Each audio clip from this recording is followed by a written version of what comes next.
Hey, good day there, YouTubers. What we got today is a Galaxy Saturn Turbo sent in to us from, let's see what the name is, Super Dave. And Super Dave wants a lot of stuff done, a lot of stuff. So basically, we'll get down to it. He wants the keypad changed out, blue LEDs. We're going to switch out the power supply in this to one of the switch modes. He wants me to HiFi mod it, transmit, receive.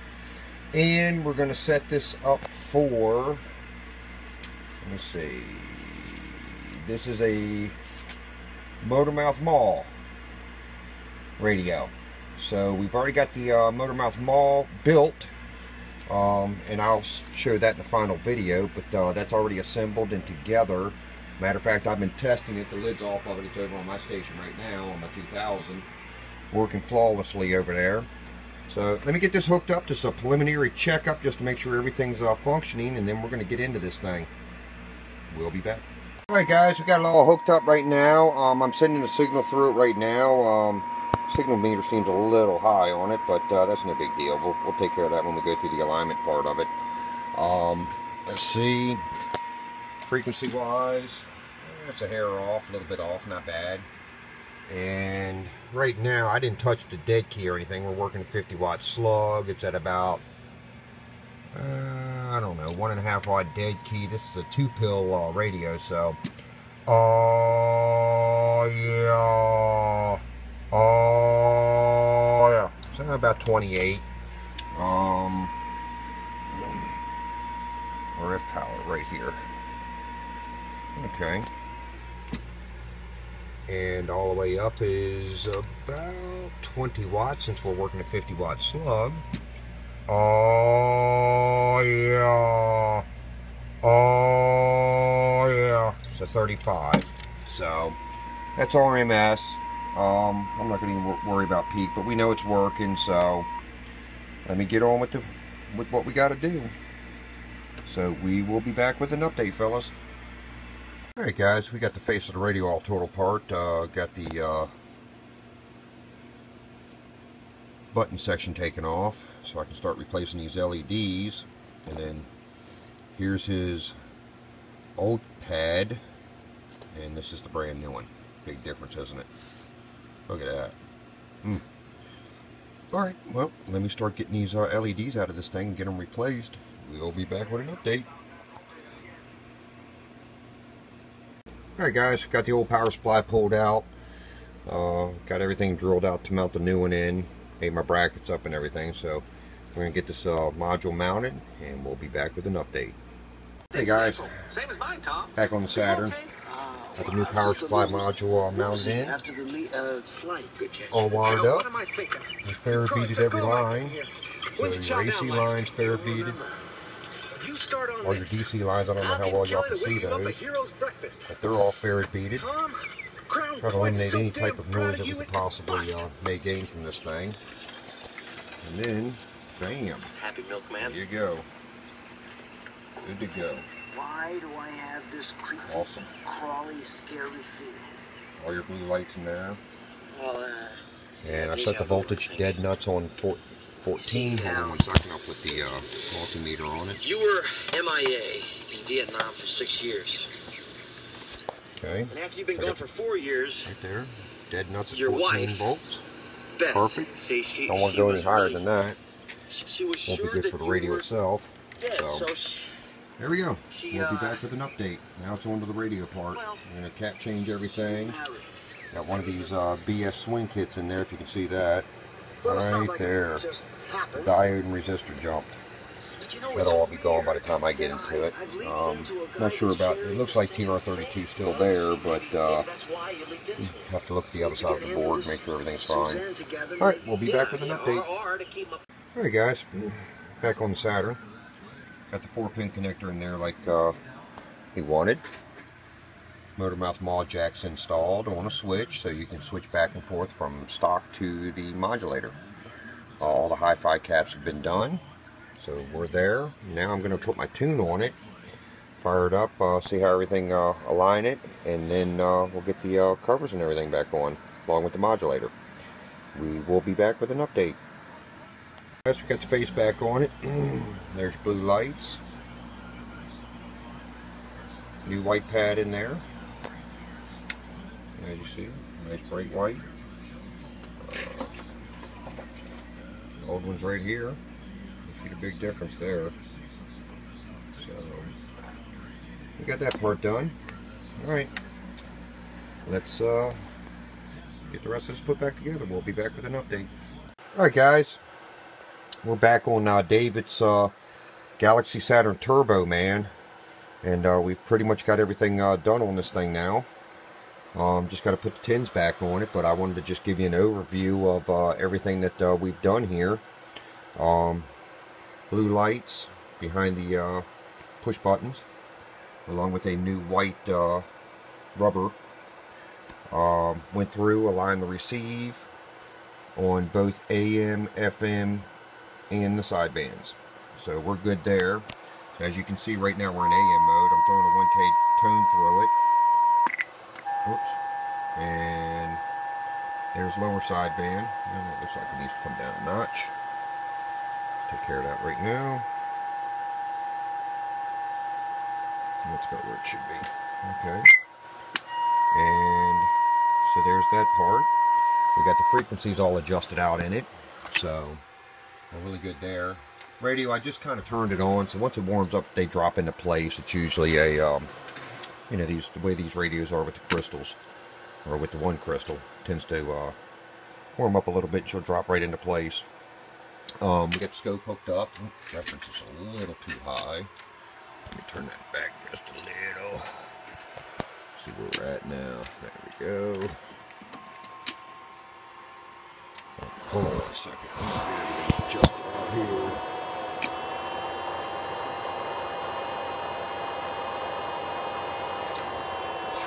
There we go. 1K tone going through it. Looks really good here. Everything turned out fine. So we're fine there. Remember, this is basically it's an RCI chassis in here, so you usually don't get all, you know, them 200% and stuff like that, you know, when you're working just a stock mic. Now this has been changed over to 4-pin, and then right here on the back we have the jack for the motor mouth mall modulator, and it's on a switch, so you can flip from the modulator to stock. Now remember, you can't use the modulator in sidebands, but you can use it in the AM mode, so you have to flip the switch for that to work. Now also remember, one thing that I noticed, at least with the older modulator that I have, was whenever I had to go to the stock microphone, I always unplugged the jack.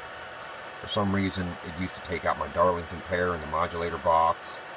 With the upgrades I've done to the modulator, which I'll show you in here soon, you know, I don't think that problem exists anymore, but it could still. I didn't test it yet, but I have done some upgrades on the modulator setup. Also, everything's wired in, ferret beaded. You know, as you can, I don't know if you can see the other ferret bead, but as you can see, we ferret beaded the one line that comes down for the finals for the modulator, and I also put a ferret bead right back here. So all this has been ferret beaded out. We're good to go there. All the cap changes have been done. I use high-grade monolithics.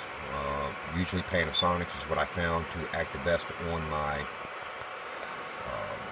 Spectrum, and a few other test equipment that I use to check bandwidths and stuff. They seem to carry the best. All my titaniums, high-grade titaniums. I don't use any Chinese knockoffs. Same thing whenever I do a capacitor upgrade in one of the Cobras or the Unidens, the older style. You know, Nikon, Panasonic, those brands, they seem to be the best. I did try some of them high audio ones. I've heard claims about them, but they just didn't work out well in communication equipment. They might for stereo stuff, but they don't work worth 2 cents for us. They don't carry the bandwidth, even though you upgrade them. You know, they don't on a spectrum analyzer and stuff like that. I'm not seeing it pass the bandwidth like the Panasonics do. I went through with various manufacturers to find this out. But with that being said, let Let's see what this unit's doing real fast, because the video is going to be pretty long now. Let's see here now. Variable power will go from pretty much a watt all the way up to 40 watts. Now we're working a 100 watt slug, so that's what you're looking at here. We'll put it dead nuts 40. Audio. And as you see, it's not going to do much because we've HiFi modded it. I think it actually does better when it's a little lower. Oh yeah. So it is what it is. Sideband it really cruises. Oh yeah. Oh yeah. But AM mode it's not, you know, and that's with the HiFi mods. You're hearing the bump there because of my signal generator. Hello. And just remember, I mean, the limiter's still intact. You know, I've only adjusted the AMC control up, so you know, no limiter clipping here. We did a few of the power mods to it, but not much since he wants to run HiFi. You know, we just want a good talking radio. Alright, we're going to get this motor mouth maul over here. Put the tins on this and then get the motor mouth maul set up in line and show you what we got there. We'll be back with an update. Alright guys, just a quick overview of the motor mouth maul modulator. I still have to get the knobs put on it and tag everything, but this was just going to be a quick overview while I have the lid off. Of course, that is the motor mouth maul modulator right down here. As you see down here, your potentiometers. Up here, voltage meter, on and off switch for the 120 volts. Everything's capacitor, and we have the farad bead here for the lines to try to keep any noise out, plus some more farad bead in here. Fuse holder. I've also got my ground loop circuit in here for the AC side. This is your rack gear input or computer input or iPad input, whatever you decide to use, with a 1-to-1 transformer to stop any hums or squeals or anything like that. Also got the radios out, you know, this goes out to the radio. And this is my upgraded regulator circuit that I've been using on these. Seems to work out just wonderful. The old way that John has listed, I mean, it works, but I've had a tendency of where, you know, I don't know, I don't want to say once a week or once every couple of weeks or once a month, but it would periodically, the NTE 152 would go out, and then I switched up to a Darlington pair made by NTE, and that was doing about the same thing. And then I went to a Tip 120, which I found some of the guys were using. You know, it was a little bit more robust, but it still in the end would go out. You know, every radio has its different thing of what they'll do, and I just found out that this all around worked with all my radios. I had certain radios that would take out the regulator and certain ones wouldn't. So I've upgraded this. I did one about a year ago, maybe even 8 months ago, for another guy, and I used some different transistors. They were rated at 10 amps a piece to give them 20 amps, but these ones are rated at 20 amps a piece to give them 40 amps, and they've been working superb. We got the fan in here blowing on a heatsink, okay. Also a 12 volt regulator, because it's a 30 volt supply, so it's a 12 volt regulator with a cap on it to keep any noise from coming in. Also, everything's farad beaded here, and also down here farad beaded. Also have a another cap here to try to keep any DC voltage from making any noise. And here's the back layout. As you see, you know, you've got your I use a not no just piece of rubber. We actually use a grommet so the cord won't slide at all. Your fuse holder. Of course, this is for your rack gear, computer, whatever interface you're going to use to produce your audio out to the radio. I'll have all this marked for you. We use nothing but pretty much all stainless steel screws on this, so I still have to put the rubber feet on it, the lid, toe tag it, but this just a general overview.